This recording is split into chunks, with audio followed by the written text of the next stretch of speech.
নমস্কার। আমরা আজ আরেকটি প্রেমচন্দ্রের গল্প পড়ব। আজকের গল্পটির নাম শেষ কিস্তি। গল্পকার মুন্সী প্রেমচন্দ্র, গল্পের নাম শেষ কিস্তি।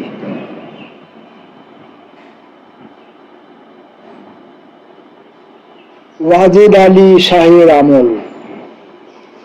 লখনৌ শহরটা বিলাসিতার রঙিন গানে হাবুডুবু খাচ্ছে। ছোট বড় নেই, গরিব আমির নেই, বিলাসমগ্ন সবাই। কেউ নাচ গানের মেহফিল সাজাচ্ছে, তো কেউ আফিমের মৌতাতে বুঁদ হয়ে পড়ে আছে। জীবনের প্রতি স্তরে আমোদ প্রমোদেরই প্রাধান্য। প্রশাসনে, সাহিত্যে, সামাজিক মেলামেশায়, কলা কুশলতায়, শিল্প বাণিজ্যের ক্ষেত্রে, আচারে ব্যবহারে সর্বত্র বিলাসিতার সর্বব্যাপী ঢেউ। রাজপুরুষরা বিষয় বাসনায়, কবিকুল প্রেম আর বিরহগাথার গুঞ্জনে, কারিগর নকশা আর জাফরি, জরি আর চিকেনের পেলবতায়, ব্যবসাদার আতর আর সুরমা, নিশি আর মনোহারীর সওদায় আকণ্ঠ ডুবে আছে। বিলাসের মদিরায় সকলেরই চোখ ঢুলু ঢুলু। জগৎ সংসারে কোথায় কি ঘটছে তা নিয়ে কারো মাথা ব্যথা নেই। কবুতর বাজি হচ্ছে, তিতিরের লড়াই হবে তার মহড়া চলছে। কোথাও পাশার টাট বিছানো, কোচে বারোর আওয়াজে সরগরম। কোথাও দাবার ছকে ঘোর যুদ্ধের ঘনঘটা। রাজরাজরা থেকে ভিখিরি কাঙাল অব্দি সবাই ওই একই ঘোরে মত্ত। বেশি কথা কি, ফকিরকে একটা পয়সা দিলে সে রুটি না কিনে আফিম খায়, মোদক চাখে। তাস দাবা পাশা খেললে মগজ সাফ হয়, বুদ্ধি খোলে, চিন্তা শক্তির উন্মেষ ঘটে, জটিল সমস্যা সমাধানের অভ্যাস হয়। এইসব অকাট্য যুক্তি তখন বাজারে আপ্তবাক্যের মতো চালু। এই শ্রেণীর যুক্তিবাদীরা এ যুগেও বিরল নয়। কাজেই মির্জা সাজ্জাদ আলী আর মীর রওশন আলী যদি দিনের রাতের অধিকাংশ সময় নিজেদের বিবেচনা শক্তি তীব্র করার কাজে ব্যয় করতে চান, তবে কোনো চিন্তাশীল লোকের তাতে আপত্তি করা সাজে না। দুজনেরই মৌরসী জায়গির রয়েছে, জীবিকার ফিকির করতে হয় না। ঘরে বসে করে কি, কিছু কাজ তো চাই। সাত সকালে নাস্তা খেয়ে দুই দোস্ত ছক বিছিয়ে বসেন, গুটি সাজানো হয়। লড়াইয়ের মারপ্যাচ চলতে থাকে। তারপর কোথা দিয়ে দুপুর গড়িয়ে বিকেল হয়, কখন যে বিকাল গড়িয়ে সন্ধ্যা নামে কে খবর রাখে। বাড়ির ভেতর বারবার এত্তেলা আসে, খানা তৈরি। এখান থেকে জবাব যায়, যাও আসছি, দস্তরখান বেছাও। শেষ পর্যন্ত নিরুপায় বাবুর্চি বৈঠকখানায় খাবার রেখে যায়। দুই বন্ধু একসঙ্গে দুই কর্ম সারেন।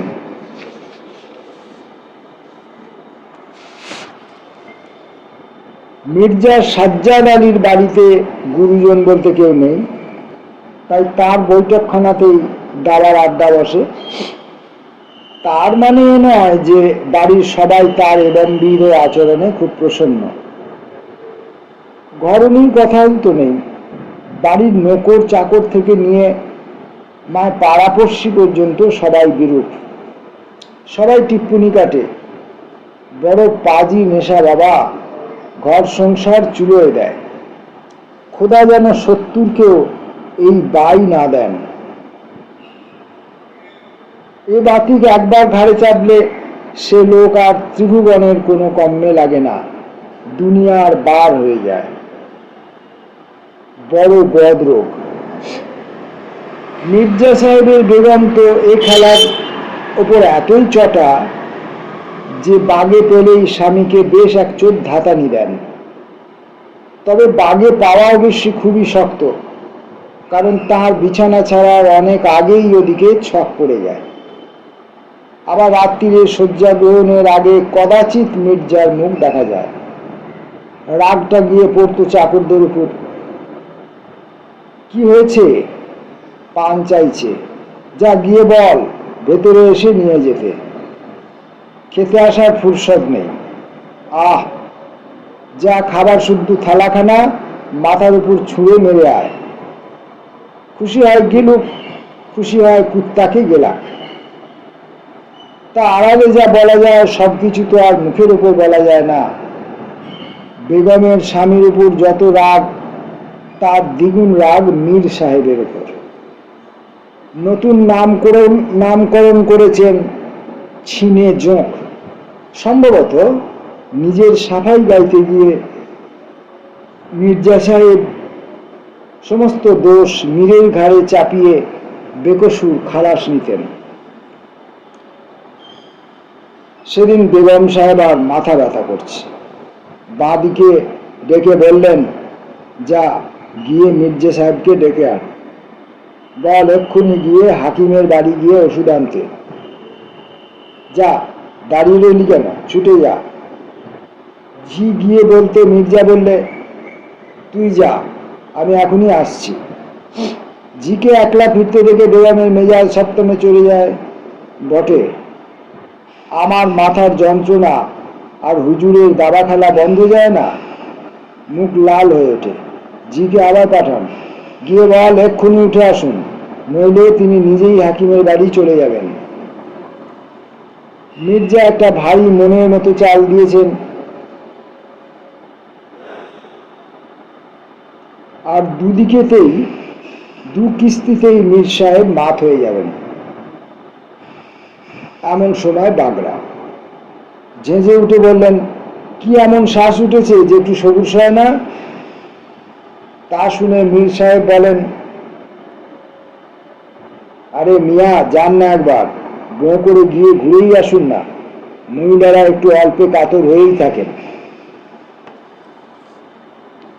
মির্জা, তা তো বটেই, আমি উঠে গেলে তো আপনার সুবিধা হয়। দু কিস্তিতে মাত হতে চলেছেন কিনা? মীর, জানাব, এই আনন্দেই থাকুন। আমিও চাল ভেবে রেখেছি, আপনার যেমন গুটি তেমনি বজায় থাকবে, মাত হয়ে যাবেন। যান যান, ভেতর থেকে শুনে আসুন, কেন খামোকা ওর মনে কষ্ট দেবেন? মির্জা, এত বড় কথা, তবে মাত করেই উঠব। মীর, আমি খেলবই না, আগে গিয়ে বিবিজানের কথা শুনে আসুন। মির্জা, আরে দূর, আপনিও যেমন, এখন যেতে হবে হাকিমের ওখানে। মাথার যন্ত্রণা না চুলের ছাই কিচ্ছু না, কেবল আমায় খানিক হয়রান করার ফিকির। মীর, সে যাই হোক, তার কথাটা তো মান্য করতে হবে। মির্জা, আচ্ছা এই চালটা দিয়ে যাই। মীর, কিছুতেই না, যতক্ষণ না আপনি শুনে আসছেন আমি ঘুটিতে হাতই দেব না। অগত্যা মির্জা ভেতরে গেলেন। তাকে দেখে বেগম সাহেব আর কাঁচরাতে কাঁচরাতে বলেন, চুলের দাবা খেলা তোমার এত বড় হলো যে কেউ মরে গেলে ওর নাম করো না। আল্লাহ যেন তোমার মতন দুটো পয়দা না করেন। মির্জা, কি করি বলো? মীর সাহেব কথাই কানে নেয় না। অতি কষ্টে গেরো ছাড়িয়ে এসেছি। বেগম: কেন? যেমন নিজে লক্ষ্মী ছাড়া তেমনি সবাইকেই তাই ভাবে নাকি? এ কি ধারায় মানুষ রে বাবা, ঘর বাড়ি নেই, কোনো চুলে কি কেউ নেই, সব পাপ চুকিয়ে এসে এখানে জুটেছে? মির্জা: বড় নাছোড়বান্দা লোক, এসে গেলে আর না বলতে পারি না, বাধ্য হয়ে খেলতে বসতে হয়। বেগম: তাড়িয়ে দিতে পারে না? মির্জা: তা কি হয়? সমাজে একসাথে ওঠা বসা সমগোত্রের মানুষ, তাই বয়সে মান মর্যাদায় এক চুল ওপরে বই নিচে তো নয়, মানিয়ে চলতেই হয়, নইলে মুখ দেখা দেখি বন্ধ হয়। বেগম: বেশ, তুমি না পারো, আমি তাড়াচ্ছি। রাগ করে তো করুক, বয়ে গেল। হ্যাঁ, রাগ করবে, কে আমার ছাতা দিয়ে মাথা রক্ষা করছে রে? রাগ করে ঘরের ভাত বেশি খাবে। রিয়া, যা তো বাইরে থেকে দাবার ছাপটা উঠিয়ে নিয়ে আয়। মীর সাহেবকে বলবি মিয়া সাহেব আর খেলবেন না, আপনি গা তুলুন। মির্জা হাঁ হাঁ করে ওঠেন: আরে না না, এই দেখ, এই হিরিয়া দাঁড়া, কোথায় যাচ্ছিস? ছি ছি, এমন কাণ্ড করে কখনো? মানি লোকের বেইজ্জতি হয়ে যাবে। বেগম: তুমি থামো তো, খবরদার যদি আটকাবে তো আমার মরা মুখ দেখবে। আচ্ছা হিরিয়া, তুই থাক, আমি যাচ্ছি, দেখি আমাকে আটকায়। মুখের কথা শেষ হবার আগেই বেগম সাহেব আর জোর কদমে বৈঠকখানা মহলের দিকে পা বাড়ান। মির্জা সাহেবের মুখ লাল, বিবি পায়ে ধরতে বাকি রাখে: দোহাই তোমার, হজরত হোসেনের দিব্যি, ও ঘরে গেলে তুমি আমার মরা মুখ দেখবে। কিসের কি? বেগম সাহেব ভূক্ষেপও করেন না, দিব্যি দিলে সাহেব। বৈঠকখানার দৌড় পর্যন্ত বেশ ঝাঁজের সঙ্গে চলে এলেন, কিন্তু হঠাৎ পর পুরুষের সামনে যেতে একটু বাদো বাদো থাকে। উঁকি দিয়ে দেখেন ভেতরে কেউ নেই, ঘর ফাঁকা। মীর সাহেব বুড়োটা গজটা দু এক ঘর এদিক ওদিক করে দিয়ে ভালো মানুষ সেজে রকে পায়চারি করছেন। এদিকে ফাঁকা ঘরে ঢুকে বেগম সাহেব এক ধাক্কায় ছক উল্টে দিলেন। বড়েগুলো কিছু বাইরে মুখ থুবড়ে পড়ল, কিছু ছিটকে গিয়ে চৌকির তলায় সেঁধল। বেগম সশব্দে দরজা বন্ধ করে খিল এঁটে দিলেন। মীর সাহেব দরজার বাইরেই টহল দিচ্ছিলেন। গুটিগুলো উড়ে এসে বাইরে পড়ছে, দেখছেন। চুরির ঝনঝনিও কানে আসছে, শুনছেন। তারপরই দৌড়ে হুড়কো তোলার আওয়াজ। দেখে শুনে তাঁর আর বুঝতে বাকি রইল না যে বাড়ির ঈশ্বরই বিগড়েছেন। চুপচাপ ঘর মুখো হাঁটা দিলেন। মির্জা তখন কর্ত্রীকে বলেন: ছি, কি কাণ্ড করলে বলো দেখি। বেগম: বেশ করেছি, এবার এই মুখো হলে রাস্তা থেকেই বিদায় করব। ও কি নেশা! এতখানি টান নিয়ে আল্লাহকে ডাকলে উদ্ধার হয়ে যায়। হুজুরেরা বসে বসে দাবা খেলবেন আর আমি বাঁধি এখানে হেসেলে বসে মাথা কুটব। কি যাবে হাকিম বাড়ি, না দাঁড়িয়ে দাঁড়িয়ে গড়িমসি করবে? মির্জা বাড়ি থেকে হাকিম বাড়ির নাম করে বেরিয়ে সিধে মীরের বাড়ি উঠল। সারা বৃত্তান্ত শুনে মীর বলে: আমি ঘুঁটি হাওয়ায় উঠছে দেখেই আন্দাজ করেছি। আর দাঁড়াই, বড় রাগী না? তবে যাই বলুন, আপনি যে এই মাথায় চড়িয়ে রেখেছেন এটা উচিত না। আপনি পুরুষ মানুষ, বাইরে কোথায় কি করছেন সে খবরে তার কি দরকার? ঘর গৃহস্থালির খবরদারি করা তার কাজ, তাই করুন না। মেয়ে মানুষের সব কথায় থাকা কেন? মির্জা: সে তো হলো, এখন কোথায় বসা হবে তাই বলুন। মীর: ও, বসার আবার ভাবনা? এত বড় ঘরদোর পড়ে রয়েছে, আসুন এখানেই জমা যাক। মির্জা: তা তো হলো, কিন্তু বেগমকে বোঝাবো কি করে? ঘরে বসলেই বেগড়ায়, তা এখানে বৈঠকে বসলে তো আর আস্ত রাখবে না। মীর: আরে দূর, বকতে দিন না, কত বকবে? 2-4 দিন বক বক করে আপনি চুপ করে যাবে। হ্যাঁ দেখুন, আপনি বরং এক কাজ করুন, এবার থেকে একটু কষে চলুন। মীর সাহেবের বেগম আবার কি এক অজ্ঞাত কারণে স্বামীর বাইরে বাইরে থাকাই পছন্দ করেন। সেই জন্য তাঁর দাবা প্রেম নিয়ে তিনি কোনোদিন কিছু বলেননি, বরং কোনোদিন মীর সাহেবের বেরোতে দেরি হয়ে গেলে তাকে খেয়াল করিয়ে দিতেন।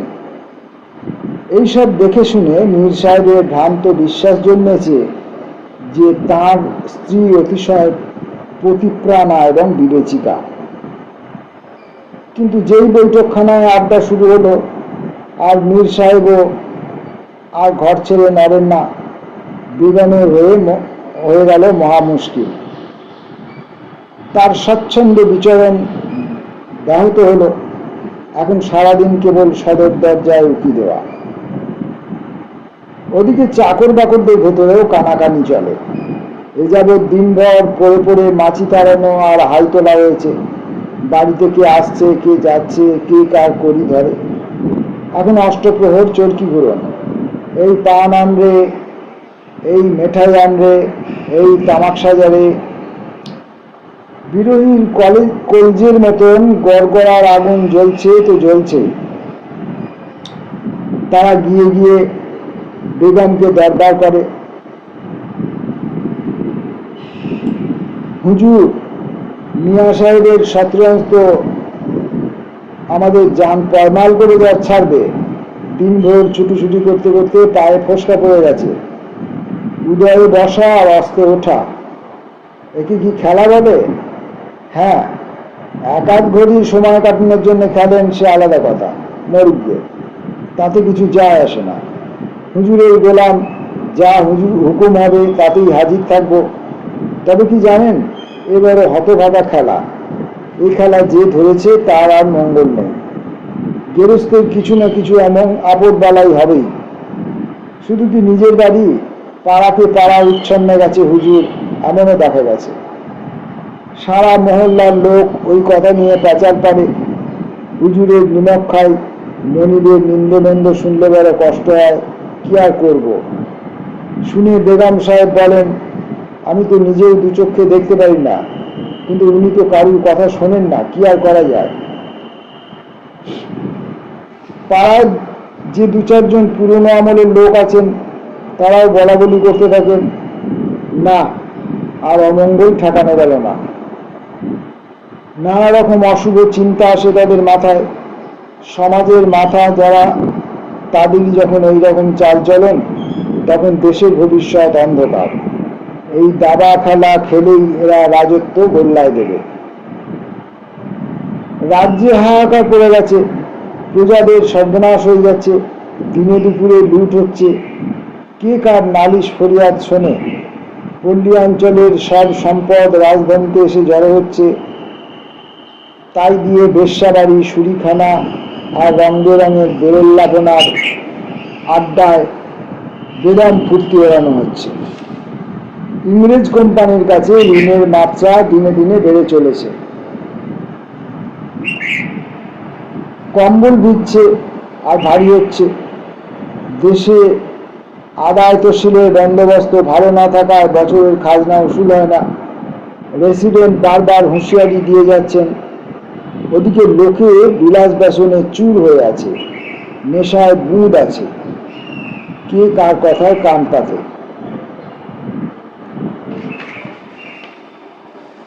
এদিকে বেশ কমাস গড়িয়ে গেছে। মীর সাহেবের বৈঠকখানায় দাবার আড্ডা দিব্যি জমে উঠেছে। নিত্য নতুন চাল, রকম রকম সমস্যা, তার অভিনব সমাধান। নিত্য নতুন দুর্গ নির্মাণ, ব্যূহ রচনা, অবরোধ গড়ছে ভাঙছে। দুই পক্ষের মধ্যে তুমুল কলহ বেঁধে উঠছে, আবার মিটমাট হয়ে যাচ্ছে। কোনোদিন হয়তো আর খেলাই হলো না, ছক তুলে রাখা হলো। মির্জা রাগ করে বাড়ি চলে গেলেন। মীর সাহেব অন্দরমহলে। আবার সারা রাত্রি নিশ্চিন্ত নিদ্রার সঙ্গে মেলমালিন্য উড়ে গেল। সকাল হতে না হতেই 2 সেনার বৈঠকখানায় হাজির। এমনি একদিন দুজনে বসে বসে দাবার চোরাবালিতে হাবুডুবু খাচ্ছেন। এমন সময় বাদশাহী ফৌজের এক ঘোড়সওয়ার অফিসার এসে হাজির। মীর সাহেবকে খুঁজছে। মীর সাহেবের আক্কেল গুরুম। এ আপদ কোত্থেকে এসে জুটল? কিসের এত্তালারা বাবা? চাকরদের ডেকে বলে দে বাড়ি নেই। ঘোড়সওয়ার: বাড়ি নেই তো কোথায় গেছে? চাকর: তা আমি জানি না। কি দরকার? কি দরকার তো তোকে বলবো কি? তলব পড়েছে, হুজুরের হাজির হতে হবে। ফৌজে সেটাই দরকার। জায়গিরদার হয়ে বসে আছে ইয়ার্কি নাকি? মোর্চায় গিয়ে লড়াই করতে হবে, তখন বুঝবে বাঁচা কত ধানে কত চাল। চাকর: আচ্ছা যান, বলে দেবো। ঘোড়সওয়ার: বলে দেওয়ার ব্যাপার না এসব। আমি কাল ফের আসবো, সঙ্গে নিয়ে যাবার হুকুম রয়েছে। সরকারি লোক চলে গেল। মীর সাহেবের নাড়ি ছাড়ো। মির্জাকে বলেন, দোস্ত এখন কি হবে? মির্জা: তাই তো ঝামেলার কথা। আপনাকে যখন খুঁজছে তখন আমারও ডাক এলো বলে। মীর: নচ্ছারটা কাল আবার আসবে বলে গেছে। মির্জা: আপও দেখেই বলে, লড়াইয়ে যেতে হলে জানটা বেঘরে যাবে। মীর: ভেবে দেখুন, একটাই উপায় আছে। বাড়িতে এসে ফিরে যাক, দেখাই করব না। চলুন কাল থেকে গোমতীর ওপারে কোথাও বালির চরে বসে আসর জমানো যাক। সেখানে তো আমাদের খোঁজ পাবে না। আসুক না, ডেকে ডেকে ফিরে যাক। মির্জা: বলিহারি বেড়ে চালটি বার করেছে, এছাড়া আর রাস্তা নেই। ওদিকে অন্দরমহলে মীর সাহেবের বেগম সেই ঘোড়সওয়ারের কানে কানে বলেছে, খুব বুদ্ধি বার করেছে। যা হোক, জবাবে সে বলছে, ওরকম গোমুখদের তো তুলি বেড়ে নাচাতে পারি। ওদের কি আর আক্কেল বিবেচনা, বল ভরসা কিছু বাকি আছে? সব গিয়ে ঢুকছে দাবার ছকে। দেখো, কাল থেকে ভুলেও আর বাড়িতে পা রাখবে না। পরের দিন থেকে দুই বন্ধুতে অন্ধকার থাকতে বাড়িতে উঠে বেরোয়। বগলে পাট করা শতরঞ্জি, ডিবে ভরা পান। গোমতীর ওপারে এক মানধাতার আমলের পুরনো মসজিদ, বোধহয় নবাব আসফাউদ্দৌল্লা বানিয়েছিলেন। সেইখানে দাবার আসর বসে। রাস্তা থেকেই তামাক টিকে কলকে জোগাড় হয়ে যেত। তারপর পবিত্র মসজিদের স্নিগ্ধ পরিবেশে শতরঞ্জিটি পেতে মুকুটি হাতে নিয়ে খেলা শুরু হয়ে যায়। ব্যাস, দুনিয়ার সঙ্গে আর সম্বন্ধ থাকে না। কিস্তি, রাজা সামাল, মাপ এই জাতীয় দু চারটে শব্দ ছাড়া আর ওদের মুখে কোনো শব্দ বেরোয় না। যোগীরাও শুনেছি সমাধিতে একাগ্র হয়ে লীন হয়ে যায়, কিন্তু সে কি ততখানি একাগ্রতা? মধ্যাহ্নে ক্ষুধার উদ্রেক হলে এই দুই বন্ধু কোনো একটা খাবারের দোকানে ঢুকে পেট ভরে খানা খায়। তারপর ছিলিমখানেক তামাক চড়িয়ে আবার রণাঙ্গনে লিপ্ত হয়ে পড়ে। কোনো দিন খাওয়ার কথাও খেয়াল থাকে না। এদিকে দেশের রাজনৈতিক পরিস্থিতি ক্রমেই শোচনীয় হয়ে পড়ছে। কোম্পানির ফৌজ লখনৌয়ের দিকে এগিয়ে আসছে। শহরে দারুণ উত্তেজনা, হইচই, চেঁচামেচি, কান্নাকাটি, হুটোপাটি পড়ে গেছে। লোকে ছেলেপুলে নিয়ে গ্রামাঞ্চলে পালাচ্ছে, কিন্তু এত সব হাঙ্গামা তাদের দুই দাবাড়িকে স্পর্শও করে না। তারা এসব নিয়ে আদৌ মাথা ঘামায় না। বাড়ি থেকে গা ঢাকা দিয়ে বেরোয়, গলিপথ হাঁটে। ওদের একমাত্র আশঙ্কা, পথে কোনোদিন কোনো সরকারি আমলার সঙ্গে দেখা না হয়ে যায়। চোখে পড়লেই মুশকিল, ধরে নিয়ে যাবে। জায়গির থেকে বছরে হাজার হাজার টাকার আয়, সেটা একেবারে বেমালুম ফোকটে হজম করতে চায় আর কি। সেদিনও রোজকার মতো দুজনে ভাঙা মসজিদের চত্বরে বসে দাবা খেলছে। আর মির্জার বাজিটা একটু নরম চলছে। মীর সাহেব কিস্তির পর কিস্তি দিয়ে চলেছেন। এমন সময় কোম্পানির ফৌজকে আসতে দেখা গেল। গোরা সৈন্যদল, ওরা লখনৌ দখল করতে আসছিল। মীর সাহেব বললে, ইংরেজ ফৌজ আসছে, খোদার মনে কি আছে কে জানে। মির্জা, আসুক আসুক, কিস্তি বাঁচান, এই কিস্তি। মীর, একটু আড়ালে দাঁড়িয়ে দেখা দরকার। মির্জা, আচ্ছা দেখবেন, এত তাড়াতাড়ি কিসের, আবার কিস্তি। মীর, আপনি তো আচ্ছা লোক মশাই, এদিকে শহরের ডামাডোল লেগে গেছে, আর আপনি এখন কিস্তি দেবার সময় পেলেন? শহরে গোরা সেপাহীরা ঘিরে ফেলল, তখন বাড়ি যাওয়া হবে কেমন করে, সে কথা খেয়াল করেছেন একবার? মির্জা, যখন বাড়ি যাওয়ার সময় হবে তখন দেখা যাবে।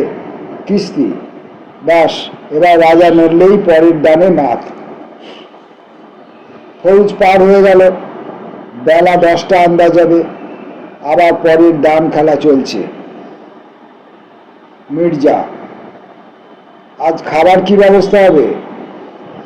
মীর, আজ তো রোজা, খাবার কি হবে? কেন, খুব খিদে পেয়েছে নাকি আপনার?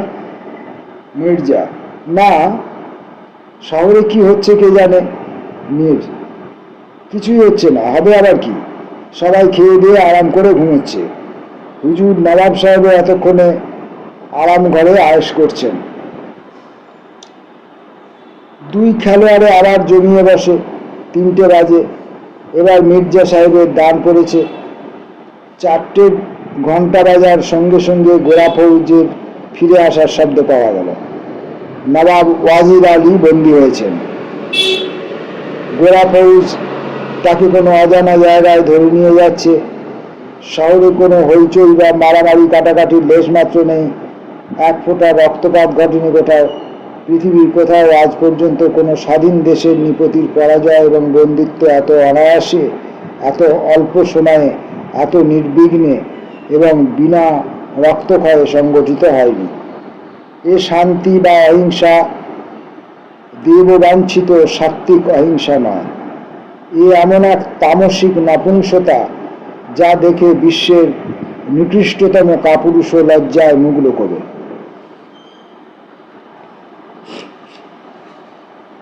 অযোধ্যায় বিশাল ভূখণ্ডের শেষ স্বাধীন নরপতি বন্দী অবস্থায় শত্রু সৈন্যের সঙ্গে চলে যাচ্ছেন, আর লখনৌ নগরী আরাম আর পরিতৃপ্তির নিদ্রায় অবশ হয়ে শুয়ে আছে। একটা দেশ নৈতিক অধঃপতনের চরম সীমায় না পৌঁছালে এমন হয় না। মির্জা বলে, হুজুর নবাব সাহেবকে পাষণ্ডরা কয়েদ করে নিয়ে যাচ্ছে। মীর, তাই নাকি? তা হবে, এই নিন রাজার চাল। মির্জা, আহা রাখুন না একটু, এসবে এখন মন লাগে না, বুঝলেন? বেচারা নবাব সাহেবের চোখ ফেটে এখন রক্ত পড়ছে। মীর, তা পর্দারই কথা, এই আরাম আয়েশ কি আর বরাতে জুটবে? এই রইল কিস্তি। মির্জা, দিন কারু সময় যায় না, আহা কি বেদনাদায়ক অবস্থা। মীর, হ্যাঁ তার বলতে, এই যে আবার কিস্তি, ব্যাস এবারের কিস্তিতে মাত, আর বাঁচবে না। মির্জা, খোদা কসম, আপনি তো বড় হৃদয়হীন মানুষ দেখছি। এত বড় একটা সর্বনাশ ঘটে গেল, আপনার পাষাণ প্রাণে এতটুকু আঁচড় লাগলো না? আহা বেচারা ওয়াজেদ আলী শাহ। মীর, আগে নিজেই বাদশাকে বাঁচান, পরে নবাবের জন্য শোক করবেন। এই কিস্তি আর এই মাত, হাত বাড়ান। ব্রিটিশ ফৌজ বাদশাকে বেঁধে নিয়ে সামনে দিয়ে চলে গেল। তারা চলে যাবার পরেই মির্জা ছক সাজিয়ে ফেলেন। পরাজয়ের আঘাত বড় তীব্র হয়ে বাজে। মীর বলেন, আসুন নবাব সাহেবের শোক উপলক্ষে একটা দুঃখের পদ্য আবৃত্তি করা যাক। কিন্তু মির্জার দিক থেকে সাড়া পাওয়া যায় না। খেলায় হারার সঙ্গে সঙ্গে তার রাজভক্তি উড়ে গেছে। পরাজয়ের প্রতিশোধের জন্য মির্জা এখন অধীর হয়ে উঠছেন। সন্ধে হয়ে গেছে। মসজিদের ভাঙা খিলানে বসে চামচিকেরা তীব্র চিৎকার করতে শুরু করেছে। চড়াই পাখির দল যে যার বাসায় ঢুকে পড়েছে। শুধু নিঃশব্দ গম্ভীর দুই খেলোয়াড় স্থির হয়ে বসে খেলছেন, যেন রক্তপিপাসু দুই যোদ্ধা। মির্জা পরপর 3টে বাজি হেরেছেন। এ ক্ষেপেও গতিক সুবিধের নয় মনে হচ্ছে। ফি ক্ষেপে জিতবে বলে মনে জোর করে সামলে শুনলে চাল দিচ্ছেন, কিন্তু প্রত্যেকবারই একটা করে বেয়ারা চাল এসে পড়ে বাজিটার বরবাদ করে দিচ্ছে। বারবার হার হবার সঙ্গে সঙ্গে জেদ চেপে যাচ্ছে, প্রতিবারের ভাবনা জোরালো হচ্ছে। ওদিকে জনতার উন্মাদনায় মীর সাহেবের গলায় গজলের মুরকি বেরোচ্ছে। তিনি গুনগুন করছেন, হাতে হাত তুলে দিচ্ছেন, যেন কোনো গুপ্তধন পেয়ে গেছেন এমনি ভাবখানা। মির্জা সাহেব শুনছেন, উত্তপ্ত হচ্ছেন, আবার পরাজয়ের লজ্জা এড়াতে বাহ বাহ করছেন। কিন্তু দান যত বেকায়দা হচ্ছে, ধৈর্য ততই নাগালের বাইরে চলে যাচ্ছে। একবার একটা চাল দিয়ে আবার সেটা বদলাচ্ছেন। চাল যা দেবার একবারই দিন। ও কি, বারবার গুটিতে হাত দিচ্ছেন কেন? হাত সরিয়ে নিন। চাল আগে ভেবে না নিয়ে খুঁটি ছোবেন না। একে একে চালে দেখি ঘন্টা কাবার করছেন। এটা নিয়ম নয়। এক চালে 5 মিনিটের বেশি লাগে। মাত বলে ধরে নিতে হবে। ফের চাল বদলাচ্ছেন। চুপচাপ ঘুঁটি রেখে দিন জায়গায়। মীর সাহেবের মন্ত্রী মারা যায়, বলেন আমি চালটি দিলুম কখন? মির্জা, দিয়েছেন, গুটি ওখানেই রেখে দিন, ওই ঘরে। মীর, ও ঘরে রাখবো কেন? আমি মোটে গুটি ছাড়িই নি হাত থেকে। মির্জা, আপনি যদি কেয়ামতের দিন অবধি ঘুঁটি না ছাড়েন, তা বলি কি চাল হবে না? যেই দেখছেন মন্ত্রী মারা যাচ্ছে, অমনি আবল তাবল বকছেন। মীর, আবল তাবল আপনি বকছেন। হার জিত ভাগ্যের ব্যাপার। আবল তাবল বকে কেউ জিততে পারবে না। মির্জা, তাই এই বাজিতে আপনি মাত হয়ে গেছেন। মীর, কি করে মাত হলুন? মির্জা, তাহলে ঘুঁটি যে ঘরে ছিল সেই ঘরেই রাখুন। মীর, কেন রাখবো ও ঘরে? রাখবো না। তক্ক বেড়ে চলে। দুজনেই যে যার কোট আঁকড়ে ধরে। কেউ দম্বার পাত্র নয়। অবান্তর কথা উঠে পড়ে। মির্জা বলে, বংশে দাবা খেলার চল থাকলে তবে তো মানুষ নিয়মকানুন জানবে। পূর্বপুরুষ ঘাস কেটে এলো, আপনি দাবার কি বুঝবেন? খানদানি আভিজাত্য আলাদা জিনিস। জাগির পেলেই যদি লোকের রইস হয়ে যেত, তাহলে তো কথাই ছিল না। মীর, যত বড় মুখ নয় তত বড় কথা। দেখুন গিয়ে, আপনার বাবাই ঘাস কাটতেন। এ বংশের লোক পুরুষানুক্রমে দাবা খেলে আসছে। মির্জা, আরে যান যান। নাজিউদ্দিন হায়দারের বাড়ি বাবুর্চির কাজ করে করে জন্ম কাটল। আজ এসছেন দাবার খানদান দেখাতে। বনে দিয়ে আনা মুখের কথা নয়। মীর, কেন খামেকা নিজের বাপদাদার মুখে চুনকালি দিচ্ছ চাঁদ? বাবুর্চিগিরি তারাই করতে বয়ে যাচ্ছে। এ বংশের সবাই বাদশার দস্তরখানে বসে খানা খেয়ে এসেছে। মির্জা, আরে যা যা, ছোট জাতের বড় মুখ, বেশি বকবক করিস নি, থাম। মীর, মুখ সামলে কথা বলুন, নইলে ভালো হবে না। আমি ওরকম কথা শুনতে অভ্যস্ত নই। চোখ রাঙানি দেখলে এ বংশের লোক চোখ উপড়ে নিতে জানে। ক্ষমতা আছে? মির্জা, ক্ষমতা প্রয়োগ করার ইচ্ছে থাকলে এগিয়ে আসুন। 2 হাত হয়ে যাক, এসপার কি ওসপার। মীর, তা কি ভেবেছ? তোমার তরপানি দেখে কেউ ভয় পায়? 2 সানাত কোমর থেকে তলোয়ার টেনে নেয়। নবাবী আমল, ছোড়া ছুরি তলোয়ার হাতিয়ার সবার সঙ্গেই থাকে। বিলাসী হলেও দুজনের কেউই ক্লিব নয়। রাজনৈতিক চেতনায় অধঃপতন ঘটেছিল। বাদশার জন্যে, সাম্রাজ্যের জন্যে কে মরতে যায়? তা বলে ব্যক্তিগত বিরক্তের অভাব হয়নি। দুজনে পায়তারা করে, তলোয়ার ঝালকাতে থাকে, ছাপাছাপ আওয়াজ হতে থাকে। দুজনের কেউই অক্ষত থাকে না, জখম হয়ে পড়ে দুজনে, তারপর ছটফট করে, তারপর এক সময় দুজনেই পড়ে মরে থাকে। দেশের বাদশার জন্য এক ফোঁটা চোখের জল ফেলার অবকাশ হয়নি যাদের, দাবার মন্ত্রী বাঁচাতে গিয়ে তারা প্রাণ দিতে দ্বিধা করল না। অন্ধকার গাঢ় হয়ে এলো। দাবার ছকটা এখনো পাতা রয়েছে। দুপক্ষের রাজা যে যার সিংহাসনে বসে রয়েছে। মনে হচ্ছে দুই বীর প্রতিদ্বন্দ্বীর বিয়োগে শোকাশ্রুপাত করছে। চারিদিক নৈঃশব্দে ঢাকা, ভাঙা দালানের পুরো দেয়াল, নিঃসঙ্গ থাম, আর ধূলিধূসর মিনারের চূড়োটা মনে হয় যেন হাওয়ায় দুলছে।